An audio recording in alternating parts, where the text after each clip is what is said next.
You're only smart because you have no friends, Natalie. That was the sentence that cracked me open.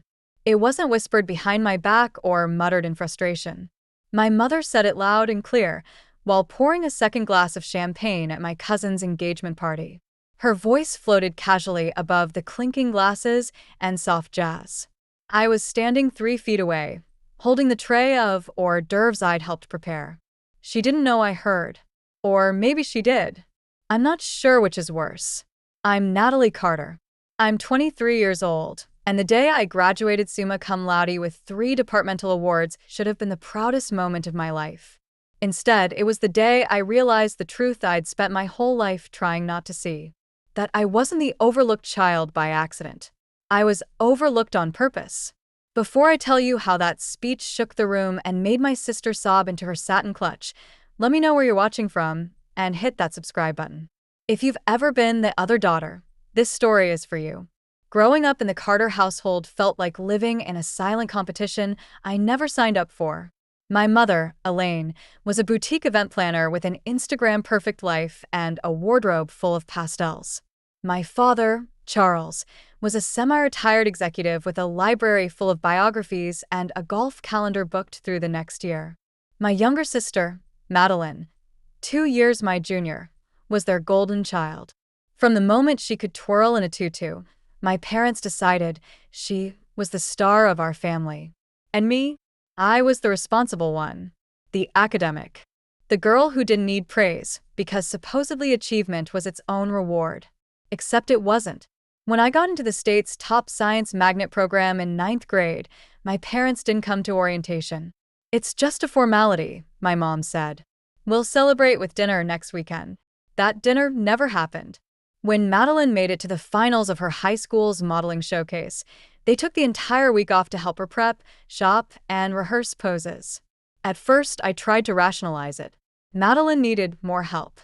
I was more independent. She was the social one. I was too intense, my mom would say, like it was a diagnosis. It wasn't that they didn't love me. They just forgot. A lot. But forgetting hurts. Even more when it's deliberate. One Thanksgiving, I watched my mother set a glittering place card for Madeline's new boyfriend, but didn't even ask if I'd be bringing anyone. I wasn't. But still, I spent Christmas after Christmas listening to compliments about how beautiful Madeline looked in red, how poised she was, how proud my parents were of her internship at a local fashion brand, while my college scholarships, published research paper, and tutoring job were met with, "That's nice, sweetie." But the worst was my 21st birthday. I'd invited them to campus for a dinner I'd saved up for, just the 4 of us.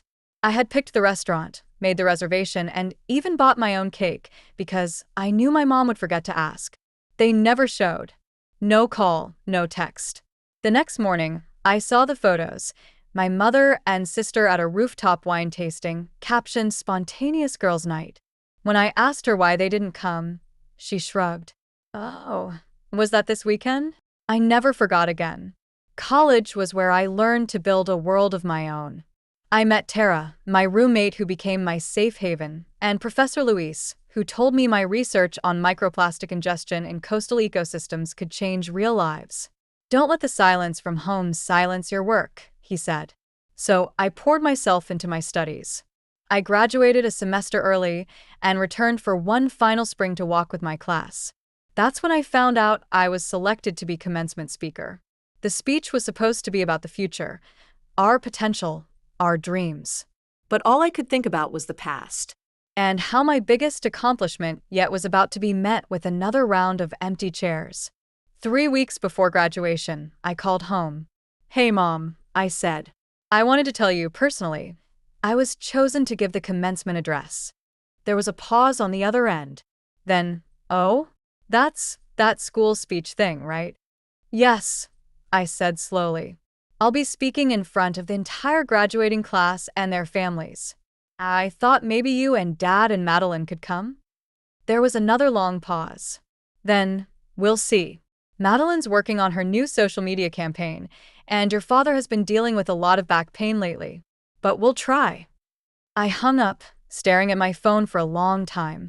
They'll try. It was all I ever got from them. Try. Maybe. We'll see. The week before the ceremony, my father sent a text. Sorry, not going to make it. Madeline booked a last-minute influencer retreat in Napa and needs our help getting organized. Congrats, kid.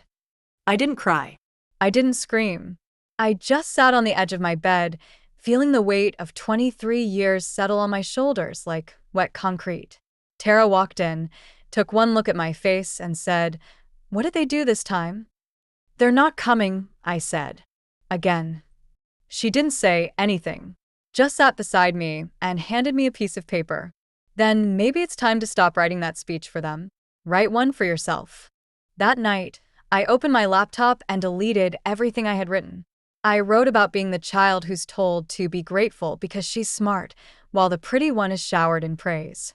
I wrote about how the quiet kind of neglect doesn't leave bruises, just a silence so deep it swallows your sense of self. I wrote the truth, and I knew I would read every word of it, even if my family never heard it. That's what Madeline said in our last phone call before graduation. She had called to ask if I could send her the name of the stylist my roommate Tara used, something about a new brand collaboration and needing a more academic look for a photo shoot. When I told her I wouldn't be available that weekend because I was giving the commencement address at my graduation, she paused, then laughed. "Wait, you're still doing school stuff? Natalie, you're like 23. Don't you want to start living already?" I don't remember what I said. Probably nothing. That was always our dynamic, Madeline talking, me absorbing. But when she ended the call with, "Not everyone wants to be the background character, sis. Just saying," I stared at my reflection in the window of my apartment and whispered, "Neither do I." I didn't know it yet, but that phone call would light the final match. Graduation week came fast and heavy. My cap and gown hung from the closet door, my speech printed in crisp ink on 3 perfect sheets of linen paper, tucked carefully inside my folder. Every night, I practiced in front of the mirror. Not the polished version I originally wrote. That one was long gone. This was something else. Something honest. Each time I reached the final paragraph, my voice shook. Not from fear, but because I knew the weight it carried. "I'm not invisible," I said aloud to my reflection. "And today you'll all see me." Tara insisted on doing my hair the morning of the ceremony. She curled it in soft waves, carefully clipped my graduation cords, and handed me a simple gold necklace. "You're light," she said, gently fastening it around my neck. "In case they forget to look." I hugged her tightly, barely holding back the tears. My support system wasn't loud or flashy, but it was real, and it showed up. Unlike my family, again. I try not to check my phone, but the compulsion was too strong. No text from Mom. No call from Dad. No good luck message from Madeline. Just a single photo posted to Madeline's Instagram story. It was a boomerang of her clinking glasses at brunch. My parents sat on either side, smiling into the camera like a magazine spread. The caption: "Launch weekend with my ride-or-dies 2 heart sparkles #MadelineXBloom." They hadn't just skipped my graduation. They'd planned an entirely separate event. Brunch. A launch party. In my own hometown. 15 minutes away from campus. And I hadn't even been invited. I sat in the holding area with the other graduates, heart pounding so loud it made my ears ring. One by one, names were called. Robes shifted. Chairs squeaked. Parents waved signs and held up their phones. I looked out across the crowd and found 3 empty seats in the reserved row where my family should have been. My name was called. Natalie Carter, summa cum laude. Highest academic achievement in the College of Environmental Sciences. Commencement speaker. Applause thundered through the stadium. I walked toward the podium. Not for them. Not anymore. For me. For every child who was ever told their voice was too much, their light too dull, their presence too inconvenient to celebrate. The sun hit me squarely in the face as I reached the stage. I squinted toward the camera mounted in the back, knowing someone, an aunt, a neighbor, a distant cousin, would be watching. And maybe, just maybe, word would reach my parents. Not from me, but from the internet. I set my speech down, Took a deep breath, and spoke. Today we graduate. From syllabi. From cafeterias. from dorms filled with fairy lights and existential dread. But for some of us, today marks graduation from something more invisible, from silence, from being the family afterthought, from proving we're worthy of a seat at the table. The audience had grown quiet. Too quiet. I saw a few people glance around. I kept going. I was told once that I'm only smart because I don't have any friends. That academics were my consolation prize for not being popular, not being pretty, not being seen. Well, I stand here now with honors, with scholarships, with published research and awards, and a simple truth. I am not a consolation prize. I am not the backup daughter. I am not the filler between Madeline's Instagram posts. There were gasps. Audible gasps. I felt my throat tighten. But I wasn't done. I don't say this for pity. I say it because I know I'm not alone. Some of you have been the sidekick in your own home, the ghost at family dinner, the one praised only when it was convenient. But today we graduate, not just into careers or grad school or real-world responsibilities. We graduate into our own names, our own voices, our own stories. The applause started slowly, then faster. Some stood. Others stayed frozen. My eyes found Tara's in the crowd, her hand pressed to her mouth, tears streaking her cheeks. And still, 3 empty seats in the front row. Just like always. Backstage, the university president shook my hand with an unreadable expression. That was bold, Miss Carter. Truth usually is, I said quietly. My phone buzzed as I exited the stage. A message from an unknown number. How could you do this to us? Mom. I stared at it for a long moment, then closed my phone. I didn't respond, because finally, for the first time in my life, I wasn't explaining myself anymore.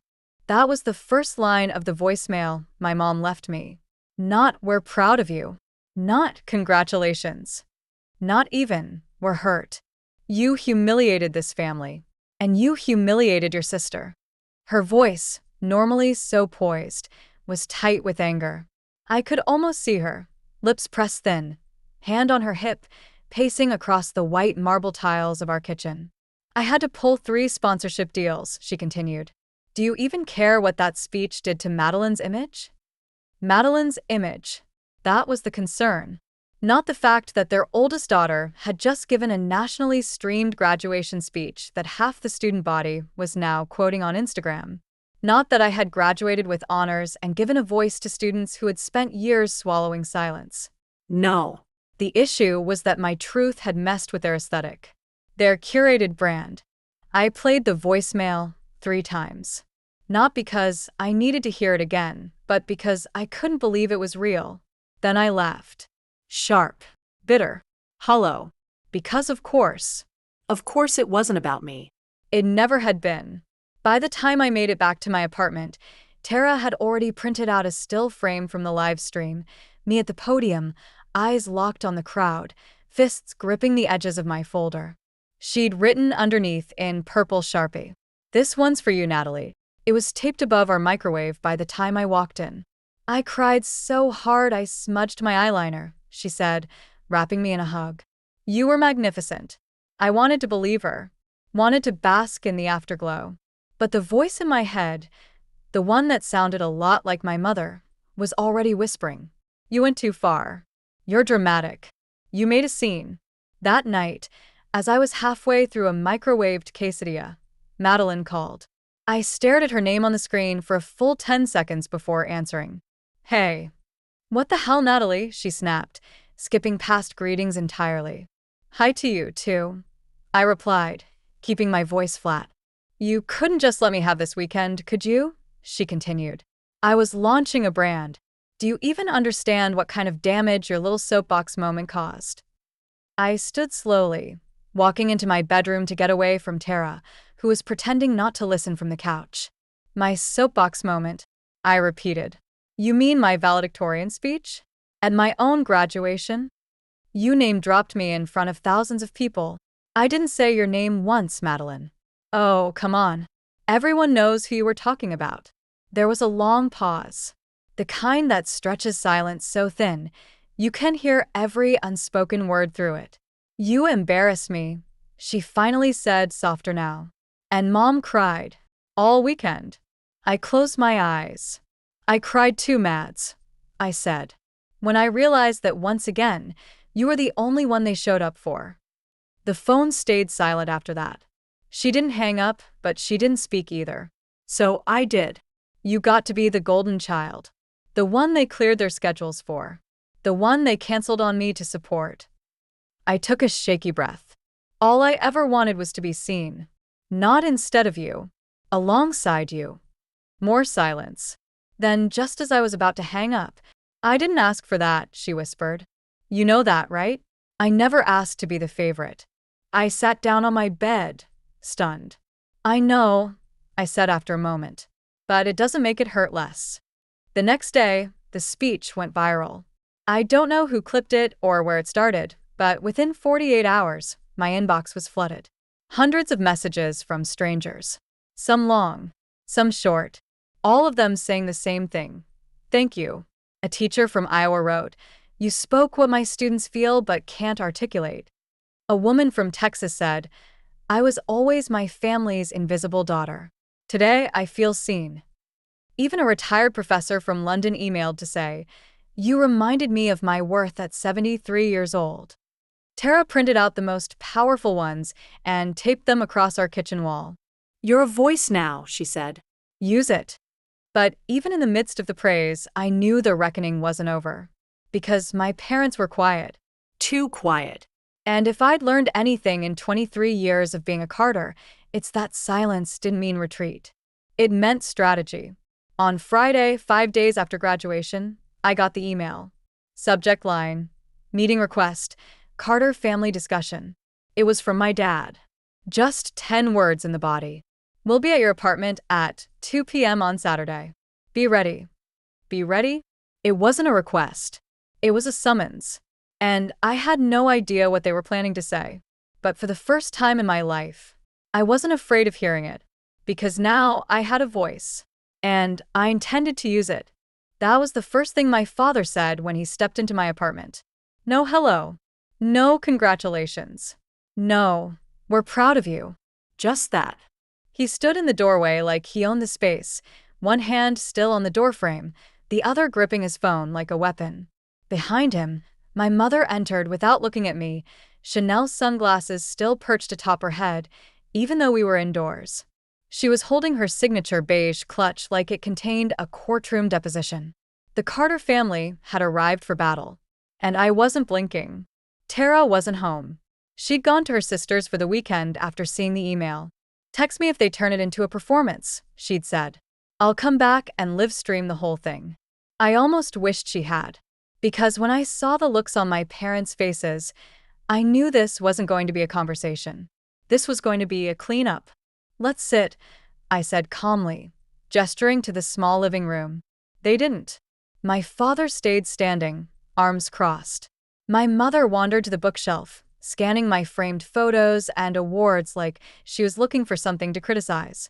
I assume you know why we're here, Dad said. I do, I said, folding my hands in my lap. You didn't like the speech. It wasn't a speech, my mom snapped, spinning around. It was an ambush, a public shaming. I met her gaze squarely. It was the truth. She scoffed. Your truth, maybe, but not the truth. That's funny, I said, because no one's disputed a single thing I said. Dad stepped forward, voice sharp. You humiliated us, Natalie. In front of everyone. Your professors, your classmates, our family. Don't you mean Madeline's sponsors? I interrupted. He blinked. What? You said I humiliated us. But from the voicemails and texts I've been getting, it sounds like the real issue is that Madeline's brand took a hit. My mother's jaw clenched. Do you have any idea how hard she worked for that launch? Do you have any idea how hard I worked to become valedictorian? I shot back. A beat of silence. I continued. 3 majors. 2 research projects. 1 published thesis. And I did it all without you. No calls. No visits. No support. That's not fair, Mom said. We supported you in our own way. No, I said.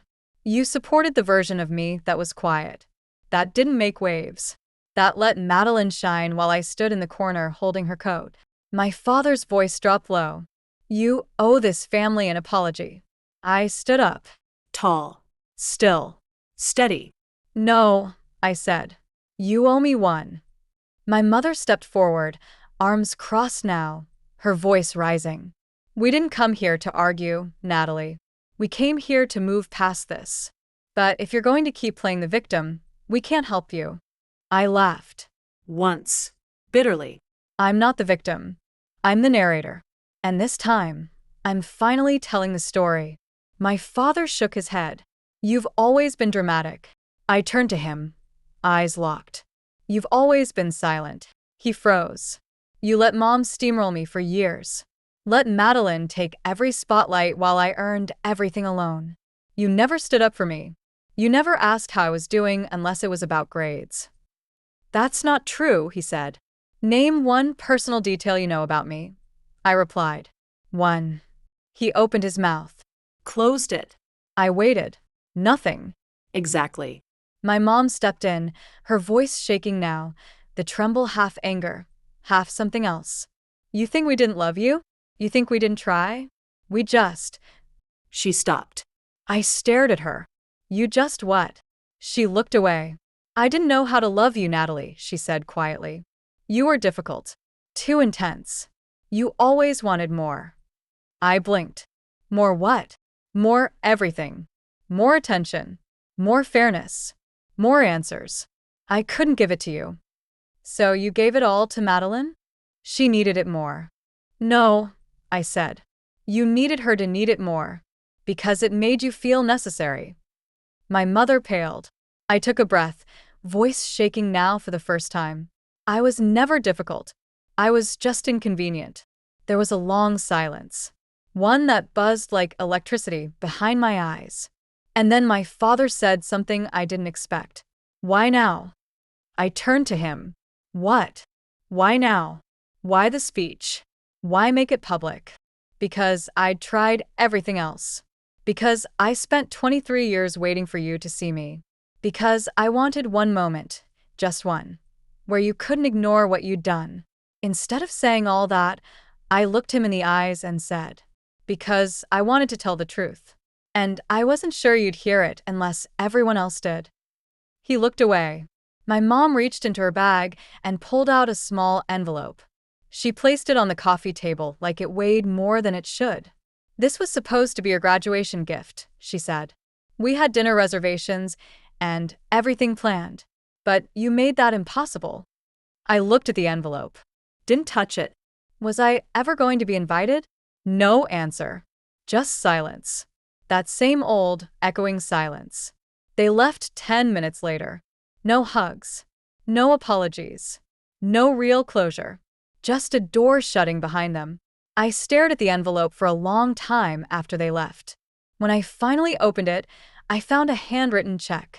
$5,000. No note. No card. Just money. Money to erase the speech. To buy silence. To say we did our part. I ripped it in half and dropped it in the trash. Then I called Tara. I'm done, I said. It's over. Not over, she replied. Just begun. The apartment was dead quiet after they left. No slamming doors. No screaming. No chaos. Just silence. The kind that doesn't feel peaceful. The kind that feels like something's missing. I sat on the couch for almost an hour without moving, staring at the torn-up check in the trash. It was like their love had finally been reduced to something tangible and disposable. $5,000. That was the number they'd put on 4 years of sacrifice. On a lifetime of trying to be enough.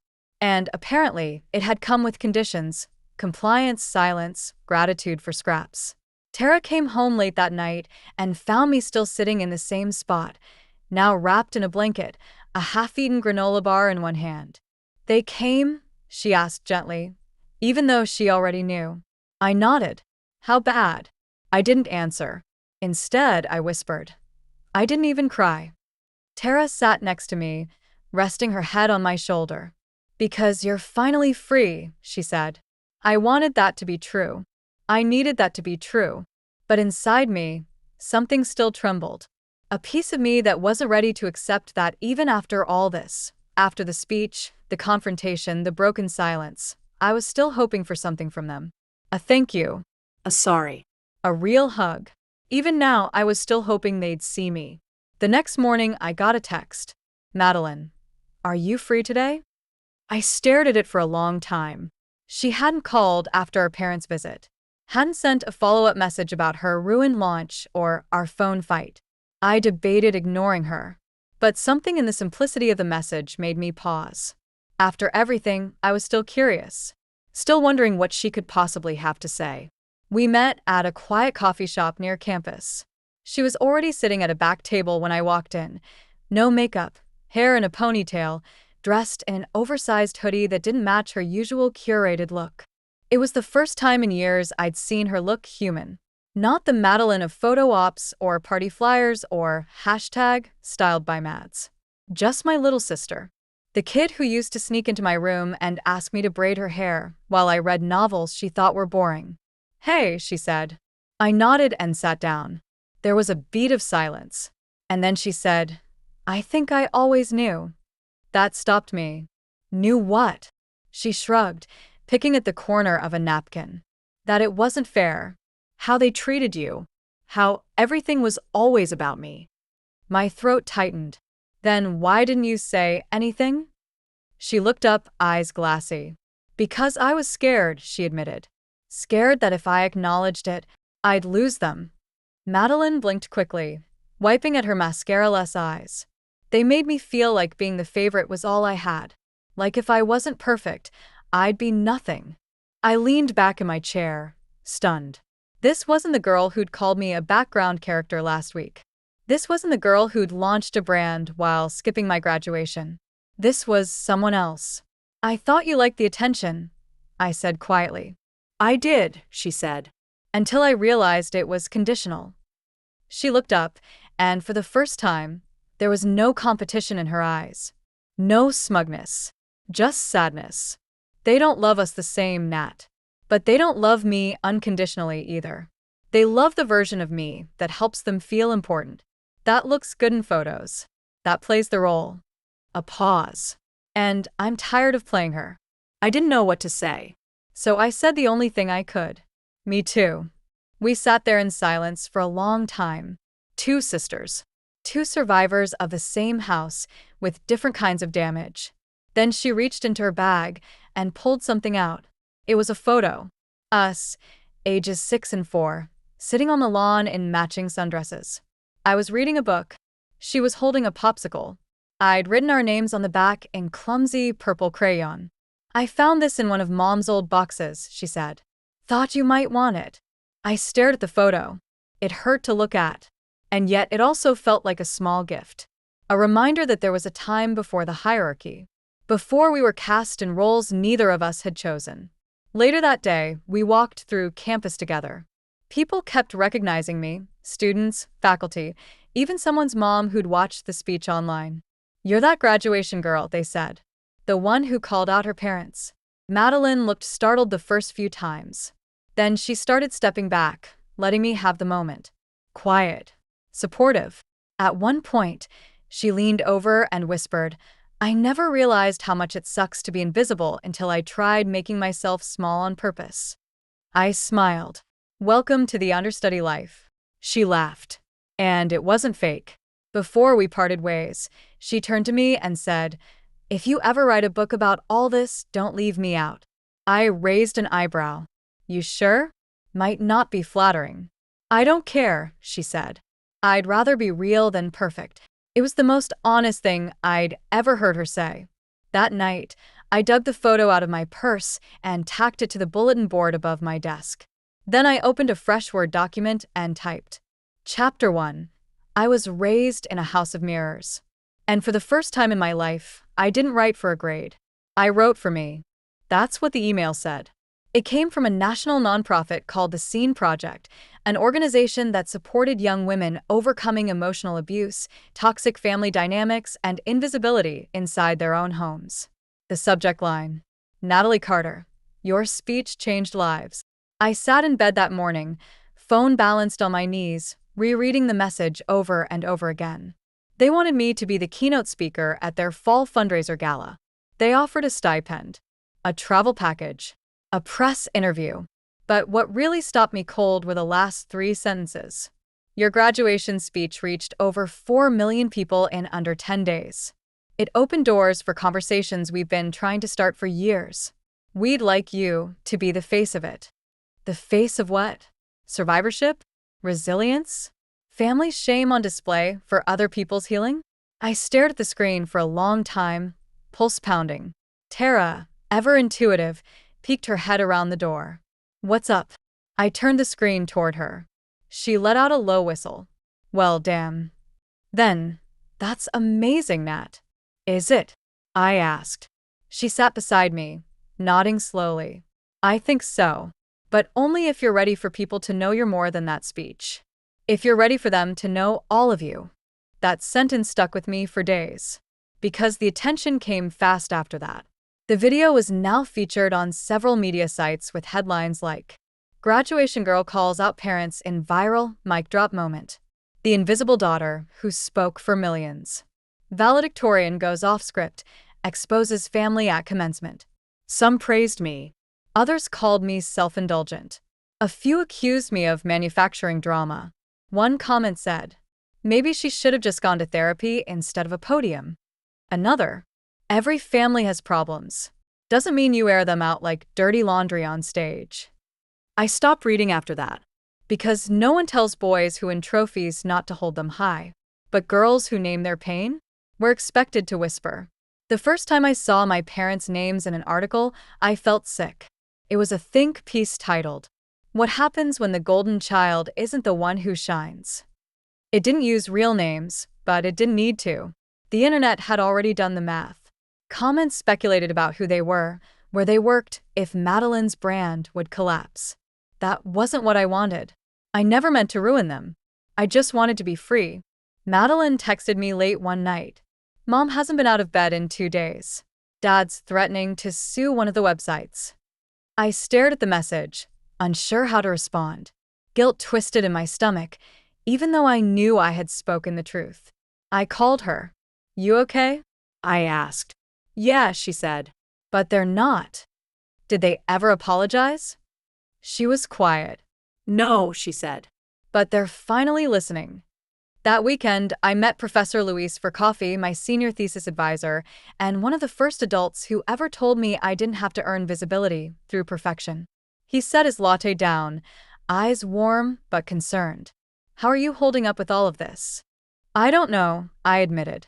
It's like everyone wants a piece of the story, but none of them were there for the hard parts.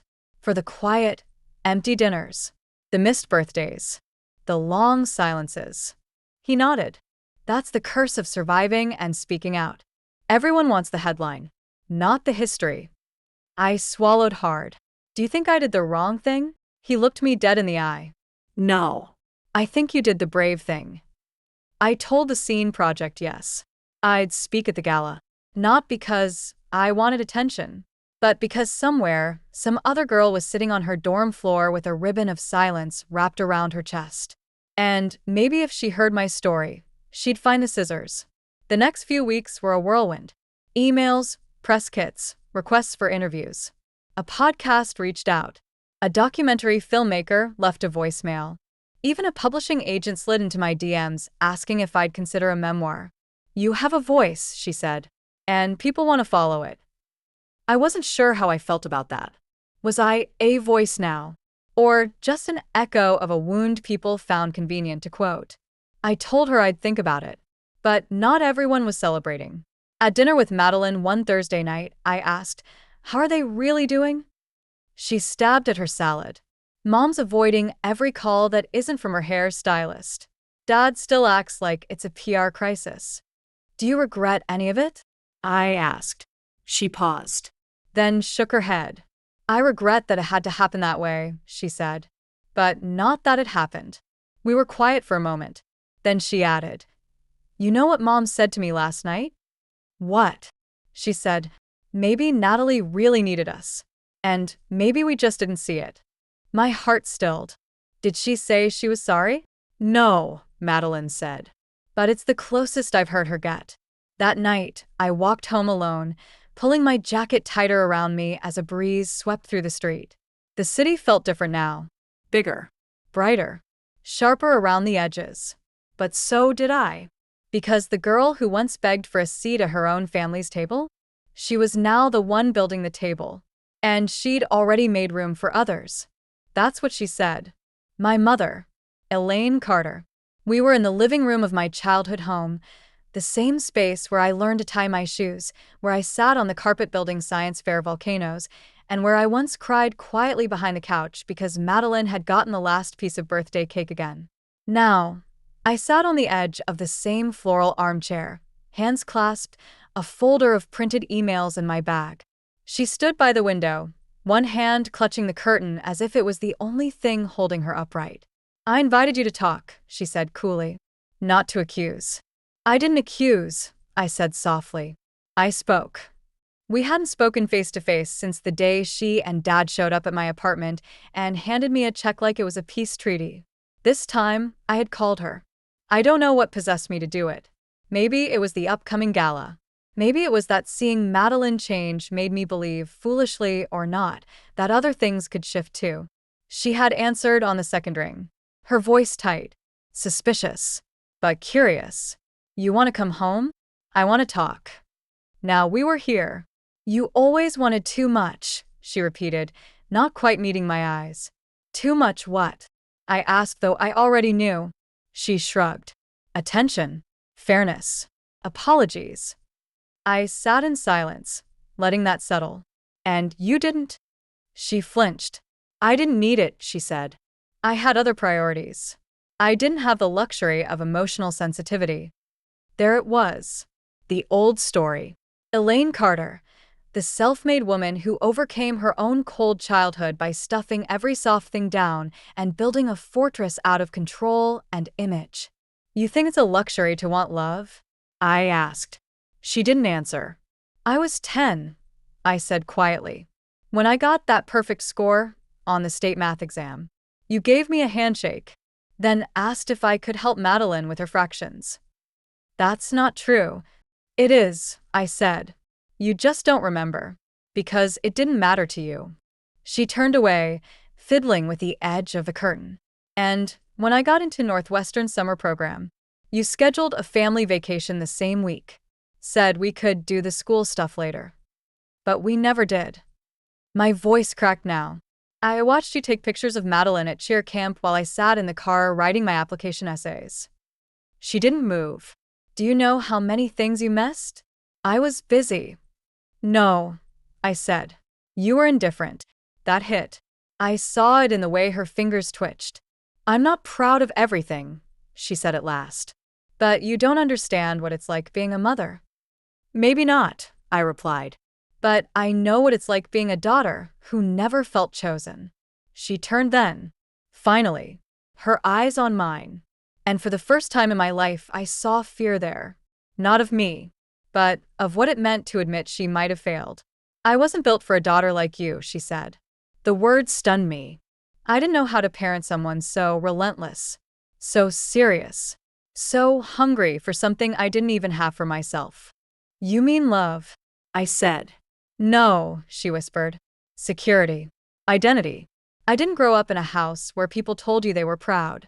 You learned to survive by staying quiet, looking good, being useful. My breath caught. So, you thought I should survive the same way? She nodded. Once. Barely. I didn't want a trophy child, Natalie. I just wanted a manageable one. And there it was.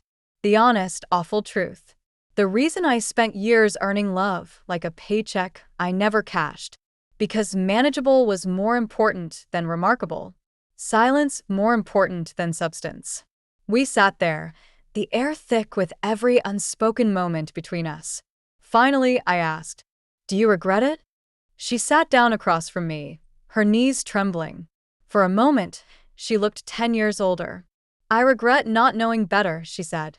I regret not fighting to understand you. A pause. I don't know if I'll ever be the kind of mother you needed, but I'm here now, and I'm listening. I didn't cry. Not yet. Because forgiveness isn't a faucet. It doesn't pour out all at once. It leaks slowly, gently, through the cracks left behind. We talked for 2 hours. About childhood. About her own mother. About how easy it is to pass down damage when you've never seen anything else. She didn't ask me to take the speech down. She didn't ask me to stop telling my story. She just asked, "Can we try?" I nodded. That was all I needed. Not a rewrite of the past. Just a willingness to show up for the future. Before I left, she reached for my hand. I let her take it. It was tentative, fragile, but real. And for the first time, I felt like maybe I wasn't the only one trying to heal anymore. The ballroom was quiet. Not the kind of quiet that comes from awkward pauses or technical difficulties, but the kind that lives in reverence. 200 people. A sea of linen-covered tables. Faces turned toward the stage. The lighting was soft gold, cascading from chandeliers that glowed like stars suspended in still water. The words "The Scene Project, Fall Gala" were projected behind me in tall, white lettering. I stood at the podium, hands resting on the edge, my speech folded neatly before me. This was the second time in 4 months I had stood on a stage and told the truth. But this time, I wasn't alone. Tara sat near the front, eyes shining. Madeline sat beside her, clutching a program in her hands like it was a lifeline. She'd flown in the night before, helped me rehearse in the hotel room, and offered to steam my dress without asking for credit. I spotted Professor Luis near the back. And next to him, someone I hadn't expected, my father. He didn't wave, didn't even smile. But he was here. I let that be enough. I took a breath and began. When I gave my graduation speech this past spring, I didn't know it would go viral. I didn't know it would be clipped, shared, quoted, debated, and dissected. I just knew that I had reached a moment in my life where silence no longer felt survivable. Heads nodded across the room. Some wiped their eyes. Some leaned forward, listening with the hunger only those who have lived in the shadows can understand. I spoke about what it's like to grow up invisible. Not abused in a way that leaves bruises or headlines, but ignored in ways that make you question your very worth. I talked about being the backup daughter, the one praised only when it didn't interfere with someone else's shine. I paused and glanced at Madeline. She met my gaze and gave the faintest nod. Since then, I've been asked the same question dozens of times. Was it worth it? And the answer is complicated, because truth-telling always costs something. But silence? Silence costs everything. The room was utterly still now. You could hear a pin drop between syllables. I lost things when I told the truth. I lost my parents' trust for a while. I lost the illusion that if I worked hard enough, I'd be loved without conditions. But I gained something far greater. I unfolded the paper slowly, looked down, then back up. I gained me, my voice, my boundaries, my story. The applause started soft, then louder. But I held up my hand. I wasn't done. And tonight, I want to speak to every person who has ever felt like their love had to be earned through perfection. To every quiet achiever who stood in the corner clapping for others, waiting to be seen. To every daughter who sat at family dinners feeling like an extra guest in her own home. I see you. I hear you. And you don't have to be invisible anymore. By the end of the speech, half the room was crying. When I stepped off the stage, people stood. Not just to clap. But to acknowledge something more than a performance. To acknowledge the power of someone who turned pain into purpose. Afterward, people lined up to speak with me. One by one, they shook my hand, hugged me, shared their own fragments. My mother always compared me to my brother. I haven't spoken to my father in 12 years. I thought I was crazy for feeling this way. And over. Thank you. You gave words to something I didn't know I was allowed to say. Later that night, in the quiet of the green room, Madeline handed me a note. You can read it later, she said. Just don't throw it away. She kissed my cheek and left before I could respond. I opened it under the dressing room light. The handwriting was shaky, but familiar. I never said it, but I was proud of you even when I was pretending not to be. You deserved better. You still do. Let me try to be better from here. Love, M. I held the note to my chest. And for the first time since graduation, I cried. Not because I was hurt, but because I was healing. It's been 6 months since the gala. 6 months since I stood on that stage and told the world that silence doesn't keep us safe, it keeps us stuck. I wish I could tell you everything's perfect now. That my mother sends long, handwritten letters.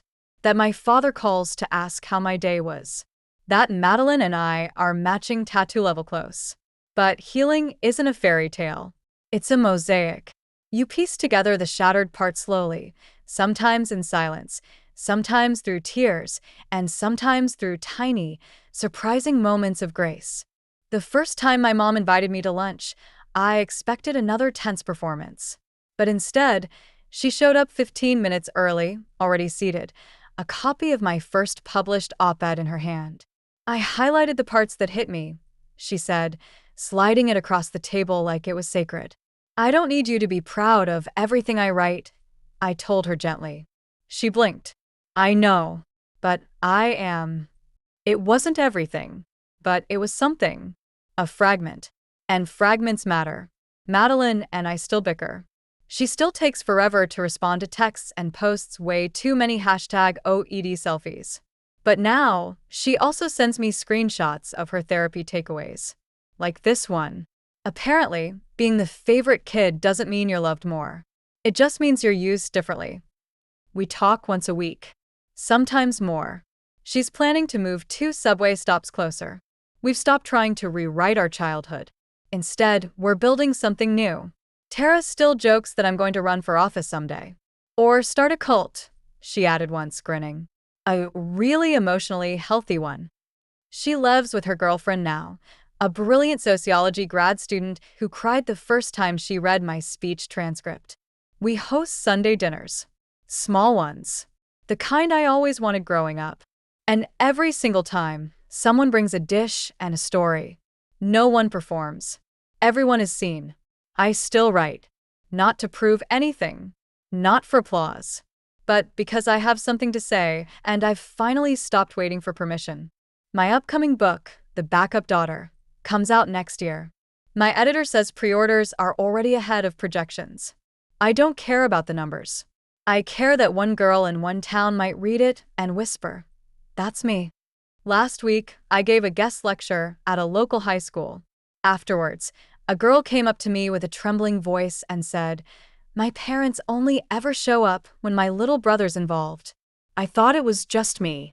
But your story? It helped." I hugged her, tightly, because she didn't want advice. She just wanted to be understood. My father and I are cordial. Once a month, he sends a news article or a podcast recommendation and signs off with, "Thought this might interest you, Dad." It's not closeness, but it's contact. And that's enough for now. I still visit my childhood home every so often. It hasn't changed much. The same wallpaper, the same couch. But I have. The last time I was there, my mother walked me into the guest room and pointed to a shelf above the desk. There, in a simple black frame, was the first page of my valedictorian speech. Printed, centered, signed at the bottom in gold ink. I looked at her. "You framed it." She nodded. "I wanted to remember the day you found your voice." I stared at her for a long moment, then said, "That wasn't the day I found it. That was the day I stopped hiding it. I used to think being seen was the goal. That visibility meant validation. But I know better now. Being seen is not the end. It's the beginning. The beginning of being understood, of being respected, of being chosen, not out of obligation, but out of love. If you've ever felt like a background character in your own life, know this. You are not a supporting role. You are not an extra. You are not an afterthought. You are the author, the narrator, the main character. You've always been. Even if they never saw it. Even if you're just starting to see it yourself. So say the thing. Tell the truth. Make the speech. Even if your voice shakes. Because one day, someone will hear it, and find the courage to speak their own. And that's how we all finally get free. If this story made you feel seen, please like, share, and subscribe because your voice matters and you are not alone.